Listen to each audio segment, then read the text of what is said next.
Pregadores e líderes do pastor Gesiel Gomes, a Bíblia cheia de esboços maravilhosas para pregadores. Eu me inspiro nessa Bíblia. Obrigado pela sua inspiração. Conheço o pastor Gesiel desde os meus 18 anos, já são 42 anos, e é uma bênção. E ele é considerado o príncipe dos pregadores. Então, vamos ouvi-lo sem mais demora e vamos recebê-lo com um bem-vindo nessa noite e uma salva de palmas, amém?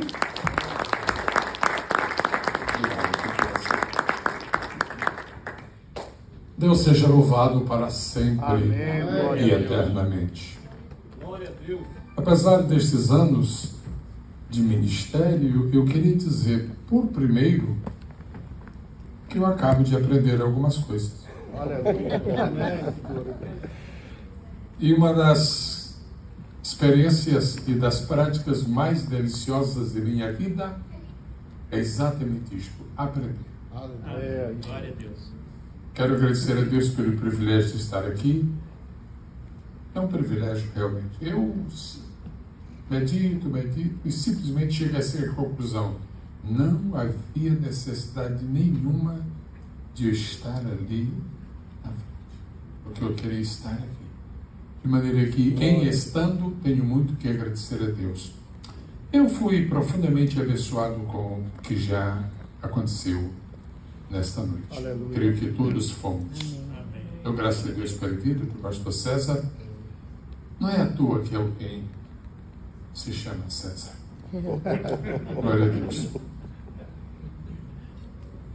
Algumas pessoas se perguntam, nós nos perguntamos muitas vezes, por que em Mateus 4:23 e mais dois outros textos paralelos está literalmente escrito que Jesus ia por todas as províncias, por todas as cidades, por todas as regiões, ensinando, pregando e curando?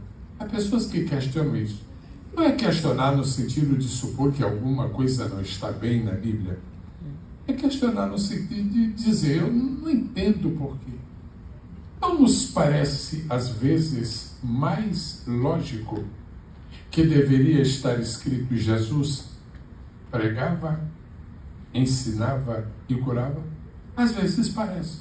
Só que o que está escrito é: ele primeiro ensinava, depois ele pregava e depois ele curava. Aleluia. Deve haver várias razões por que está assim. Mas uma delas, e eu sempre dou valor a isto, particularmente em uma escola bíblica, quando nós pregamos, nós não fornecemos muito material para ensino. Mas quando nós ensinamos, nós fornecemos todo o material para pregar. Então, primeiro, se ensina. As pessoas ouvem, recebem, acumulam material. Com o que aprenderam, vão então pregar. Quantos podem dizer amém? Amém? Por isso, escolas bíblicas não fazem bem simplesmente, são absolutamente indispensáveis. Já faz alguns anos que eu participo de escolas bíblicas. Literalmente falando, a primeira da qual participei, se bem me lembro, e acho que me lembro muito bem, sim, foi no mês de maio do ano de 1960, no campo de São Cristóvão, no Rio de Janeiro. Desde então tenho literalmente participado de centenas. Poucas coisas na história da igreja centenária no Brasil, poucas coisas têm sido tão úteis, tão efetivas, tão exuberantes quanto uma escola bíblica. De maneira que eu louvo muito a Deus por todas as que acontecem aqui, ali e além. E esta deveria ser a regra, mas às vezes não é. Esta está realmente agora já inscrita no rol das escolas que começaram em alto nível. Não é verdade? Alto nível. Capacidade de argumentação, de exposição, por causa da capacidade de apreensão, deixa os ouvintes. O que foi que ele disse mesmo? E eu quero dar graças a Deus pelo que nós já ouvimos nesta noite. Glória a Deus. Na verdade, eu vou falar, não há nenhuma necessidade para falar mais. E, sobretudo, muito mais. Uma das razões por que eu vou falar é porque está no programa. A outra é por gentileza aqui do pastor Eugênio. Porque, na verdade, sairíamos bem satisfeitos aqui, desta noite, com o que já ouvimos. E, por cumprimento de programa, vamos pensar na graça. Já pensamos nela. Porque a mensagem já trazida para nós, ela não existiria se não fosse a graça. Agora, especificamente, eu quero falar sobre, não sei em que página está, eu achei o manual realmente riquíssimo, está um verdadeiro livro, uma coisa exuberante, fabulosa. E se este meu aparelho funciona, vai funcionar. Muito bem. Eu uso por questão, por necessidade. Graças a Deus, porque existe isso. Se uma palavra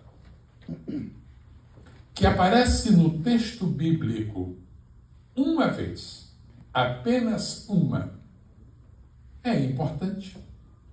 Tão importante que ouve bem a Deus inseri-la no contexto bíblico. Se uma palavra que aparece somente uma vez na Bíblia é importante, que dizer de uma palavra que aparece mais de 200 vezes? Será que não havia um propósito subjacente no Espírito Santo a orientar os escritores da Bíblia para que pusessem no texto? Fala sobre graça, fala sobre graça, escreve sobre graça, graça, graça, graça, graça e graça. E se alguma pessoa tem fastídio da graça, não adianta mais ler a Bíblia. Agora, se alguma pessoa tem fome da graça, é só ler a Bíblia. Porque, na verdade, ela se torna para nós um manancial que nunca cessa. Nós somos, na verdade, fortalecidos pela graça. Por que salvos pela graça? Nós temos sido edificados pela graça, já que estamos crescendo na graça. E eu perguntaria hoje, e é uma pergunta naturalmente extremamente singela. É somente para provocar a reação do nosso pensamento. Seria do Novo Testamento sem a graça. Se nós tirássemos do Novo, eu estou falando mais especificamente do Novo por uma razão que daqui a pouquinho vou deixar bem claro. Se nós conseguíssemos extrair do Novo Testamento a palavra graça, a ideia da graça, a teologia da graça, a mensagem da graça, os eflúvios da graça, as benesses da graça, o Cristo da graça, a graça de Cristo, se pudéssemos extrair do Novo Testamento a graça, nem seria testamento e muito menos novo. Ele já não existiria.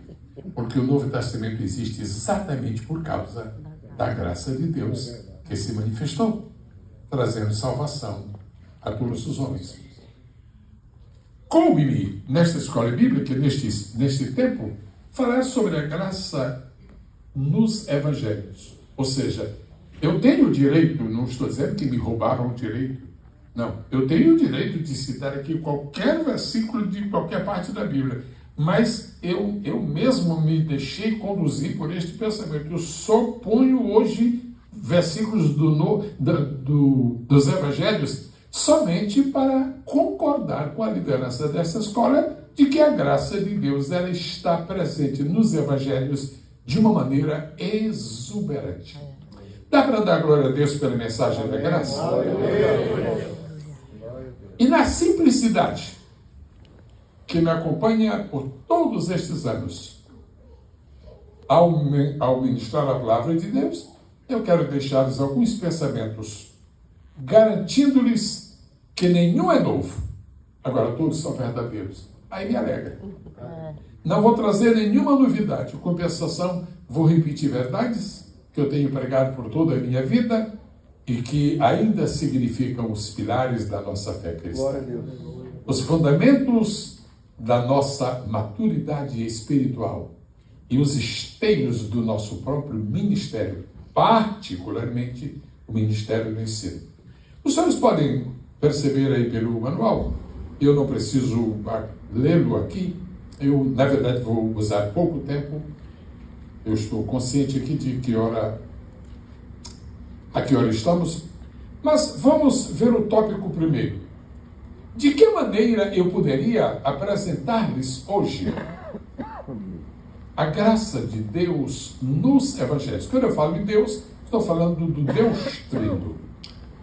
Aleluia. De que maneira podemos apresentar? Então, a ideia, a inspiração que veio ao meu coração foi esta. Primeiro, vamos mencionar que os evangelhos, eles apresentam a graça revelada. Eu pediria, por gentileza, para efeito de participação, que todos pudessem juntos falar. A graça revelada. A graça revelada. Irmãos, a falta que faria em cada um de nós, e a falta que faria no próprio escopo da Bíblia Sagrada, se não houvesse a ideia de revelação, a palavra revelação, a doutrina da revelação, a experiência da revelação, nós, na verdade, seríamos impedidos de compreender todos os mistérios de Deus. Depois do pecado, a mente do homem tornou-se realmente, espiritualmente inativa, pelo menos no lado positivo. E se não houvesse da parte de Deus sido aberto um canal de revelação, nós estaríamos todos mergulhados no mar da ignorância. O que impediu que nós continuássemos ignorantes, uma palavra chamada revelação.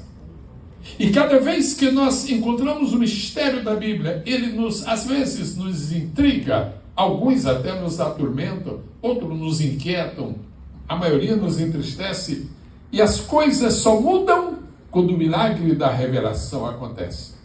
Eu me atreveria a dizer que em alguns sentidos, algumas vezes, a revelação de Deus acontece a nós como verdadeiro milagre. Revelação. Algo que está absolutamente oculto e que Deus decide tornar claro. Eu vou trazer 2 versículos que nos ajudam a entender a revelação da graça. João 1,14, não vou sair dos evangelhos. João 1,14, e por ser dos evangelhos, parece-nos ainda muito mais conhecidos do que os de Abacuque e, quem sabe, Sofonias. Vamos lá. João 1,14, e o Verbo se fez carne e habitou entre nós, e vimos a sua glória, como do Filho urgente do Pai, cheio de graça e de verdade. Quase não dá para acreditar que isto foi escrito pelo pescador chamado João. Quase não dá. Quase não dá para acreditar que isto foi escrito por aquele homem que foi reconhecido no princípio da igreja como do partido dos indultos, do PI, do partido dos não inteligentes, não conhecedores, jamais sábios, etc. Mas como é que Deus é tão gracioso? Que estratégia usou o Espírito Santo para enxertar na mente daquele pescador chamado João uma ideia tão brilhante quanto esta? E, na verdade, é uma revelação, mas até como revelação, ela soa como mistério. Porque, na verdade, às vezes, as revelações de Deus são também um mistério. E há um exemplo clássico disto. O livro chamado na Bíblia de Revelação não passa de mistérios. Imagina se não fosse revelação. Se o nome do livro fosse mistério. Se o nome do Apocalipse fosse mistério, nunca haveria revelação. Mas como é revelação, a gente diz, tá bom, é um mistério. Olhe para o versículo. E o Verbo se fez carne. O Espírito Santo pôs na mente de João uma ideia fabulosa, extraordinária. A sua mão direita pode estar livre agora para trabalhar um pouquinho? Pode, por favor. Uma coisa que é linda no Evangelho de João é que ele trabalha com ele trabalha com as verdades de Deus em duas dimensões. Ao contrário de Mateus, ao contrário de Marcos, ao contrário de Lucas, João não. João tem duas dimensões. É por isso que todos nós sabemos. Mateus é o leão. Marcos é o boi. Lucas é o homem. Agora João é a ave. Então já começa por cima. No princípio... então no princípio.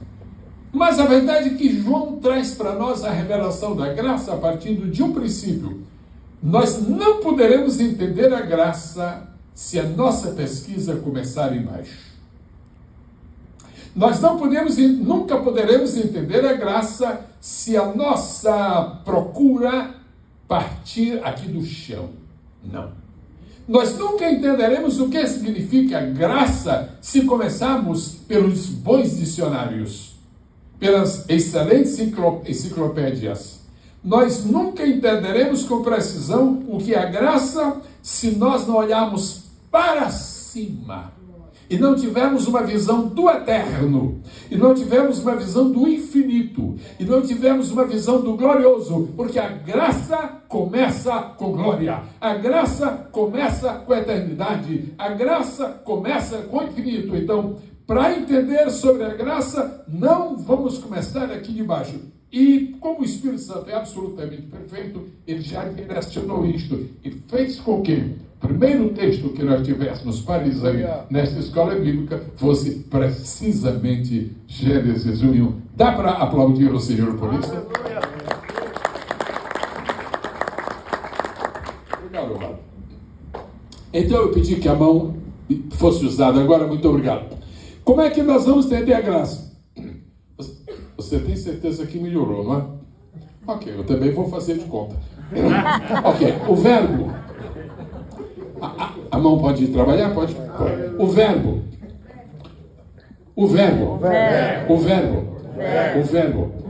Agora, ainda com a mão em cima. Onde está o verbo? Em cima. Onde mora o verbo? Em cima. Com quem está o verbo?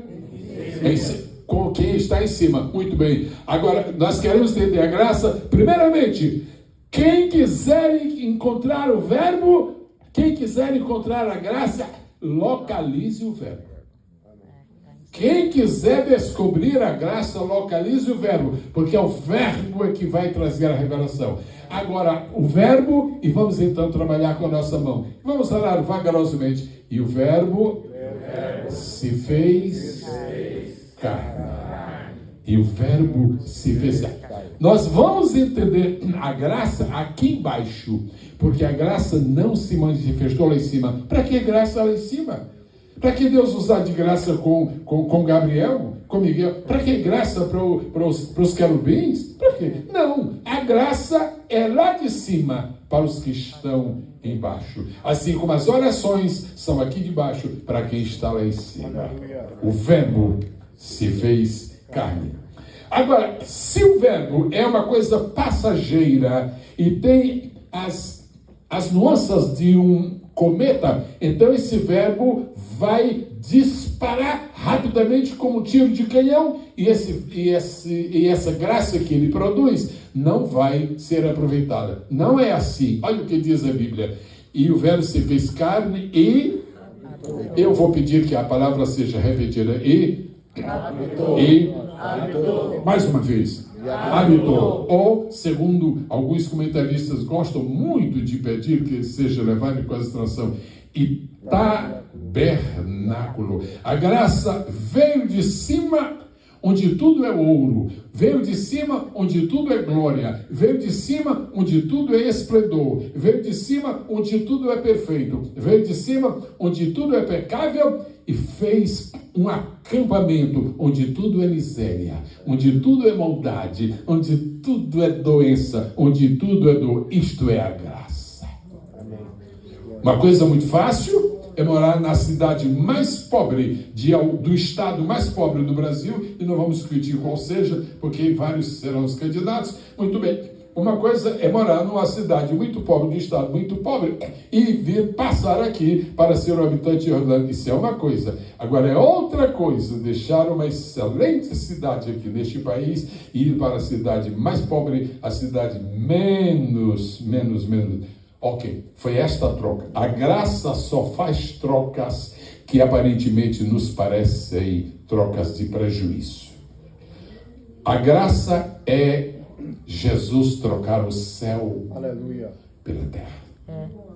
A graça é Jesus trocar a adoração dos anjos que recebia lá em cima pelo escárnio dos homens que receberia aqui embaixo. Aleluia. Temos que valorizar a graça.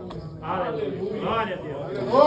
A graça é Jesus está lá em cima, coroado de glória e de honra, para vir aqui embaixo ser coroado de espinhos. E é sabido de todos que espinho é uma das expressões mais fortes na Bíblia como símbolo do pecado.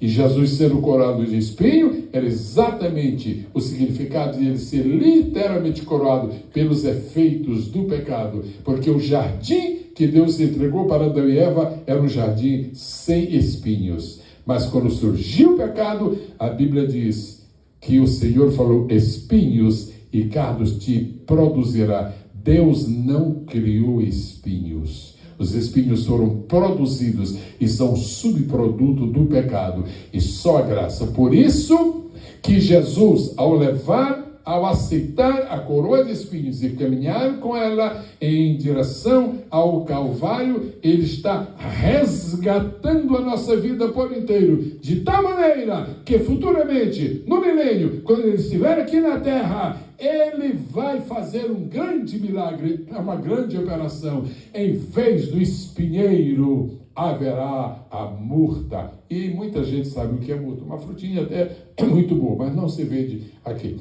Muito bem. O que quer dizer isto? Que a troca da graça é por um tempo. É até o tempo em que ela se transforme em glória.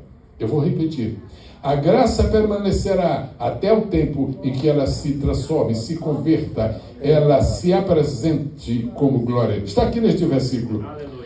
E o Verbo se fez carne e habitou entre nós. E vimos a sua glória. Como a glória do Filho unigênito do Pai, cheio de graça e de verdade. Bom, na verdade, eu estou me dando conta que eu só precisava deste versículo. Eu estou entendendo? Eu estou olhando para ele aqui, pastor César, e achando, por que eu vou a outros versículos? Mas é que a proposta não é a graça de Deus em João 1,14. É a graça de Deus nos evangelhos. Muito bem. Então vamos à vigília. Agora, João está explicando o propósito do seu evangelho. Mateus, Marcos e Lucas estavam comprometidos com a história da encarnação. Vou pedir que falem após mim, por favor. Mateus, Marcos e Lucas estavam comprometidos com a história da encarnação. Por isso, Mateus começa falando sobre genealogias e ele desce aos detalhes da gravidez de Maria. Marcos está começando falando sobre o batismo de Jesus. E Lucas começa dando antecedentes do primo de Jesus. Encarnação. Agora, João não. João não está vindo aqui para falar sobre a encarnação de Jesus. Ele está vindo falar sobre a divindade. Agora, nós não podemos dispensar os três que falam da encarnação. Não podemos dispensar aquele que fala da glória da divindade. Por quê? Porque a glória da divindade que existe no céu vai se transformar em graça da encarnação que se manifesta aqui na terra. Por isso, nós, pregadores do Evangelho, devemos pregar não somente sobre o Cristo encarnado, não somente sobre a pessoa humana de Jesus, mas sem esquecer de estar sempre dosando as nossas mensagens com a divindade de Cristo. não falemos tanto sobre o Cristo homem, que apaguemos a imagem de Deus. Mas não falemos tanto sobre a sua divindade que façamos o povo esquecer-se da encarnação. Porque aqui diz assim, o verbo se fez carne. Carne não tem glória. Porque a Bíblia diz que a glória da carne é como a flor da erva. O verbo se fez carne, mas nós vimos a sua glória. Jesus apresenta-nos esta coisa única em toda a história da humanidade. Jesus veio em carne, a única carne com glória. Amém. Nós podemos aplaudi-lo mais uma vez por ele. A única carne com glória, somente ele. Agora, a glória dessa carne era produto da graça. Este versículo, eu estou me apaixonando por ele, pastor César. Sabe, mas que coisa. Eu vou continuar aí em casa, a minha escola bíblica. E o verbo se fez carne e habitou entre nós, e vimos a sua glória, glória como a do Filho unigênito do Pai, cheio de graça e de verdade. Então, repito, a revelação da graça, ela é dada através do processo de encarnação. Cristo no céu e Cristo na terra. Mas ela é dada também através da glória. Agora, é interessante o que nós temos que ver em João 1:17, diz assim: a graça e a verdade vieram por meio de Jesus Cristo. Estou seguindo este método e quero continuar com ele. Qual o método? De tomar as palavras aqui da Bíblia e apresentá-las como joias preciosas que verdadeiramente são e fazermos estar focados nelas. Eu estou observando que nos últimos 10 anos, pelo menos 10, pastor Sérgio, está havendo uma mudança muito bonita, muito saudável na homilética dos nossos pregadores pentecostais aqui e lá e cá. Eu estou observando que ultimamente está havendo uma guinada dos pregadores para um foco maior do texto da Bíblia. Houve um tempo na história da igreja, da nossa igreja, em que havia muitos sermões baseados em ideias, muitos sermões fundamentados em títulos, muitos sermões fundamentados em certas descrições. Agora, eu estou notando que a palavra está sendo trazida com mais precisão. E se há alguma coisa que vai transformar o mundo, não são os nossos pensamentos e nem a nossa engenhosidade hermenêutica ou hermenéutica. O que vai transformar o mundo é a palavra, o poder da palavra, a graça da palavra, a glória da palavra, a autoridade da palavra, a exuberância da palavra, a beleza da palavra, a pureza da palavra, a santidade da palavra, o caráter da palavra, a eternidade da palavra nunca chegará ao fim, exatamente por ser eternidade. E aqui diz: a graça e a verdade vieram por meio de Jesus Cristo. Agora eu quero pedir-lhes que, já vou me preparar para concluir, mas eu vou pedir que a mão seja outra vez posta em ação. Se lembram como foi que falamos? Graça. Alô? Vamos, pode falar. O verbo se fez carne. Onde está o verbo? Mas como carne ele está onde? Embaixo. Como carne ele não está lá em cima. E como verbo ele não quer aparecer aqui embaixo. Ok. Então há necessidade de um verbo. Agora verbo com V minúsculo. Há necessidade de um verbo que nos ajude a entender o processo da encarnação. E olha que coisa bonita que eu acabei de ler em João 17. A graça, repitam. A graça. E a verdade. E a verdade. Agora, olha a beleza. Eu quero pedir aos irmãos desta escola bíblica que continuem apaixonados pela palavra. Nós nos apaixonamos por esse raciocínio que foi trazido hoje. Foi realmente apaixonante. E a sabedoria com que o pastor se ouve hoje para falar primeiramente no número 2, não podia ser de outra maneira. Se ele começa pelo número 1, não teria a beleza que houve. É coisa de mestre. Ok, vamos lá. Mas olha o verbo com V minúsculo.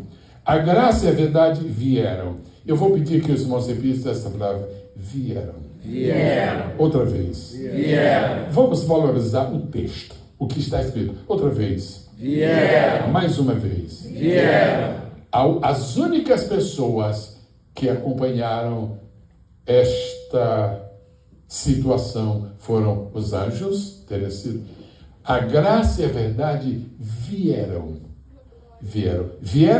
de cima, vieram do céu, vieram da glória. Mas eu tenho uma pergunta e eu vou deixar para os irmãos, não é necessário de discutirmos sua resposta. Onde estava o Filho de Deus? Não estou nem pondo o nome humano dele. Onde estava a segunda pessoa da Trindade durante os 9 meses de gestação de Maria? Estava aqui ou estava lá? Onde estava o Filho de Deus em sua essência durante os 9 meses de gestação? O que a ciência diz? A partir de quantos meses o feto é realmente uma pessoa já formada? A partir de quantos meses? 3. 3 meses? Onde estava, nos 2 meses anteriores, onde estava o Filho de Deus, a divindade? Estava lá em cima? Estava aqui? O céu ficou sem Jesus durante todo o tempo? Onde estava o Senhor? Será que os anjos viram esse momento? Será que os anjos tinham consciência? Ele estava ausente de algum lugar? Ou em algum lugar? Pois bem, agora, Jesus, parte de uma trindade, ele veio sozinho a esta terra. Mas, na verdade, apesar de ter vindo sozinho, aqui está dizendo que ele veio acompanhado. A graça veio acompanhado da verdade. E eu queria sugerir aos senhores que são pregadores, todos os somos, que por favor observassem estas uniões que a Bíblia faz. Dê muita atenção à Bíblia quando ela insistir em falar em 2 palavras, em 2 elementos que estão juntos, e pergunte para Deus por que estão juntos. Porque a graça é inseparável da verdade. Porque a verdade tem que acompanhar a graça. A graça precisa da verdade. Qual é o papel da verdade na apresentação da graça? E qual é a função da graça diante da exposição da verdade? Porque aqui diz a graça e a verdade vieram por Jesus Cristo. Quem vai nos ajudar nisto é o próprio João. João estava mesmo numa inspiração extraordinária. Diz assim, a lei foi dada por Moisés. A graça e a verdade. Agora é a mão esquerda que vai para lá. Vamos fazer. Lei. Moisés.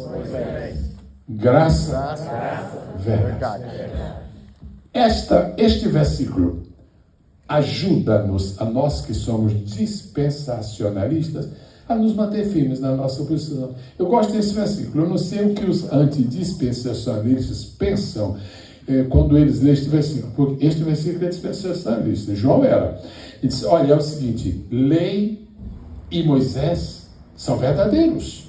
Lei e Moisés são efetivos. Lei e Moisés são parte do plano de Deus. Só que para cumprir uma missão que terminou com a chegada da graça e da verdade.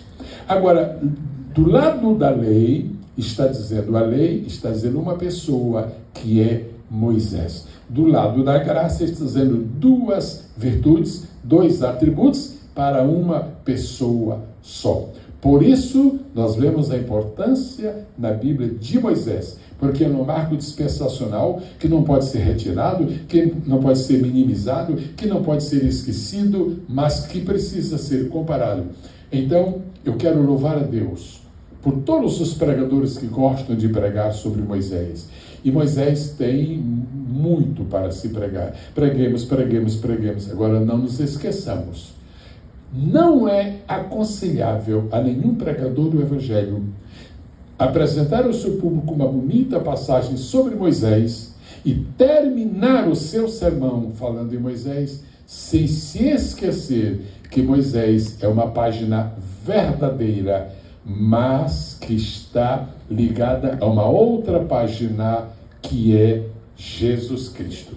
Que Deus nos ajude para que nunca nós ponhamos nenhum personagem da Bíblia, sobretudo do Antigo Testamento, em uma posição tão alta, tão alta, tão alta, que quando o culto terminar, as pessoas dizem, mas que extraordinário foi Josué. Nós não pregamos para que as pessoas aplaudam Josué.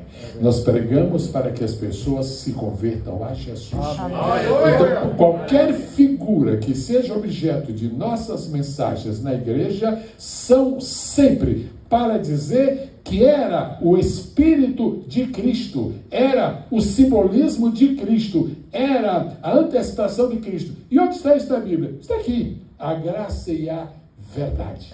Quando a Bíblia fala de Jesus como verdade, verdade não é somente uma contraposição à mentira. Verdade na Bíblia não é somente aquilo que é contra a mentira. Verdade é também aquilo que não é conhecido. A lei de Moisés trazia elementos tipológicos tão grandes que até hoje Israel não conhece, mas nós conhecemos o que? A verdade. Ou seja, nós discernimos o que significa o propiciatório, o que significa o altar, e hoje nós podemos ouvir uma mensagem até sobre os pregos do tabernáculo, porque eles têm a sua função, eles têm o seu valor, mas só tem o seu valor se nós pusermos Cristo ali. Por quê? Porque a revelação não é sobre Moisés, a revelação é sobre Jesus. Para concluir, eu lhes trago mais os seguintes pensamentos e depois estaremos orando. Repitam após mim: a graça revelada. A graça revelada. Agora, uma coisa revelada por Deus, irmão, não é uma coisa finda. Ninguém deve se contentar. Eu já entendi a revelação do Apocalipse. Aleluia, vamos dormir. Não, depois da revelação tem uma segunda coisa. Sabe qual é? A explicação. Porque a explicação não é revelação. A explicação é a capacidade de você poder expor um assunto com seus detalhes, porque está aqui na sua mente. Agora, a revelação é apenas um entendimento espiritual que você teve. Quantas vezes nós estamos nos preparando para pregar uma mensagem, então lemos o versículo e temos uma revelação daquele extraordinário. Deus, eu leio a Bíblia há tantos anos, nunca apareceu isso. Nós temos a revelação, mas você não vai pregar naquela revelação. Você vai pregar a explicação que vem pela revelação. Portanto, se você tem recebido de Deus uma bonita revelação da Bíblia, não pregue a revelação, pregue a explicação da revelação. Porque se bastasse pregar a revelação, nós pregamos o Apocalipse, vamos, está aqui, os cálices e tal, e a mulher, e a meretriz e tudo, Deus abençoe, está revelado, mas não está explicado nada. Então, e a explicação da graça? A explicação da graça, sabe onde está?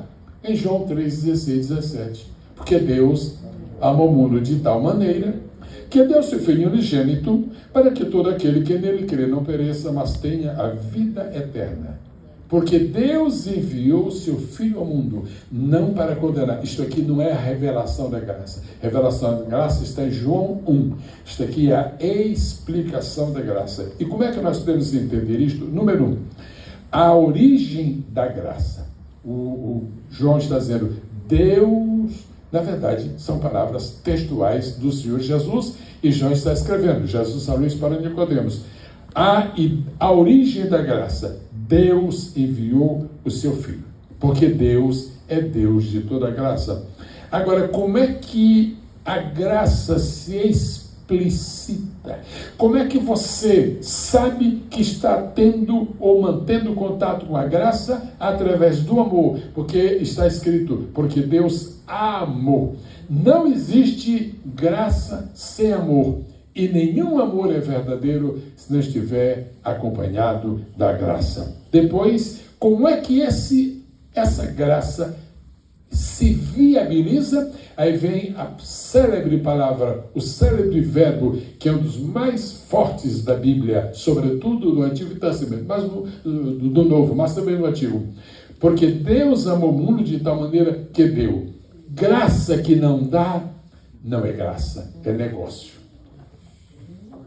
Graça que não dá, não é graça, é uma traspassa a religiosa. A graça só é verdadeira se ela der. Deus dizer que vai salvar um homem e não dar alguém para que este homem, por ele, seja salvo, não é ainda a graça, é promessa de salvação.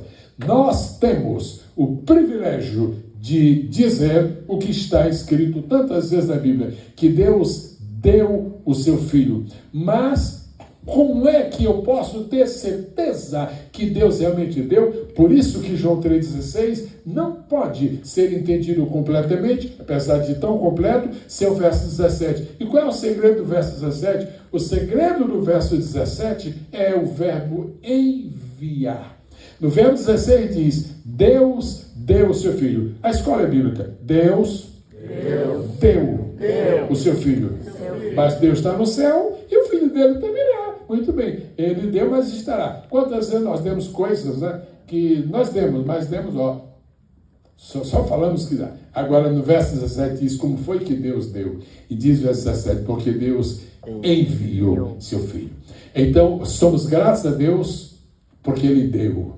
Mas somos ainda mais gratos, porque havendo dado, Ele enviou. E a outra notícia muito boa é que havendo dado e havendo enviado, Ele chegou aqui.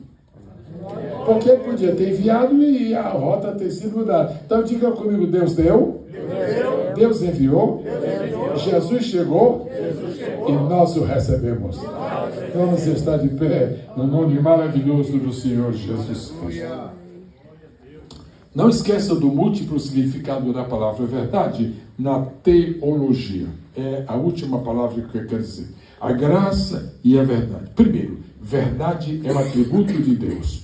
Uma maneira agradável de espantar o sono é falando. Então vamos falar. Verdade é um atributo de Deus. Verdade é um atributo de Deus. Verdade é um atributo da palavra de Deus. Verdade é um atributo da palavra de Deus. Deus, como pessoa, é tão verdadeiro quanto sua palavra. Amém. A palavra de Deus, como palavra, é tão verdadeira quanto Deus. E nós, às vezes, estabelecemos diferenças entre a palavra de Deus e Deus. Mas isso somos nós. A Bíblia não. Você pode fazer uma coleção. Apanhe uma... Já não se usa tanto, né, uma folha de papel, mas ainda existe. É só procurar.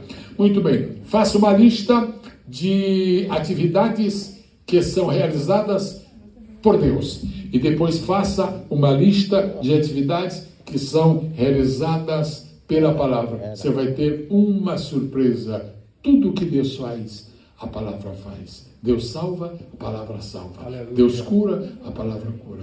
Deus perdoa, a palavra perdoa. Deus é eterno, a palavra é eterna. Deus é santo, a palavra é santa. A única diferença, só existe uma diferença entre a Bíblia e a palavra de Deus. É que hoje e sempre Jesus é e será sempre a palavra viva. Agora, no momento, a palavra de Deus é escrita, a Bíblia. Essa é a única diferença. Aqui na terra, a palavra de Deus é um livro.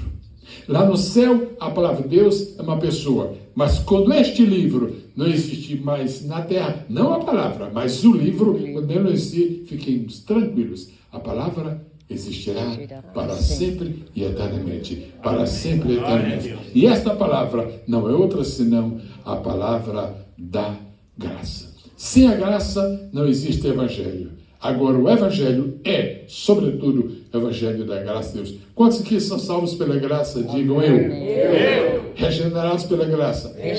Justificados pela graça. Redimidos pela graça. Quantos de nós somos obreiros do evangelho pela graça? Então, a única coisa que em nossas vidas não corresponde à graça é o quê? A única coisa que não corresponde à graça é o quê? Pecado. O pecado. Por isso, não pequemos, porque quando pecamos, é o único momento em que a graça não faz parte de nós. Deus a todos abençoe, no extraordinário nome precioso e santo do Senhor Jesus. Amém.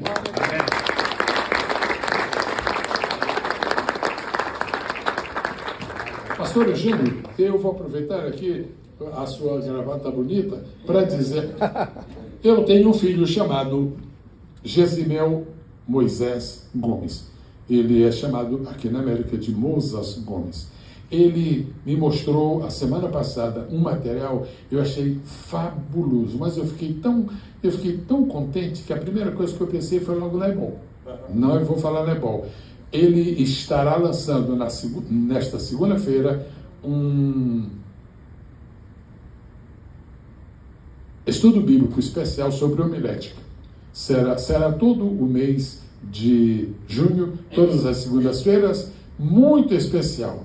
Ele fala sobre homilética com uma precisão tão grande. Agora, eu louvo a Deus porque ele não é um teórico da homilética. Ele realmente é um bom pregador.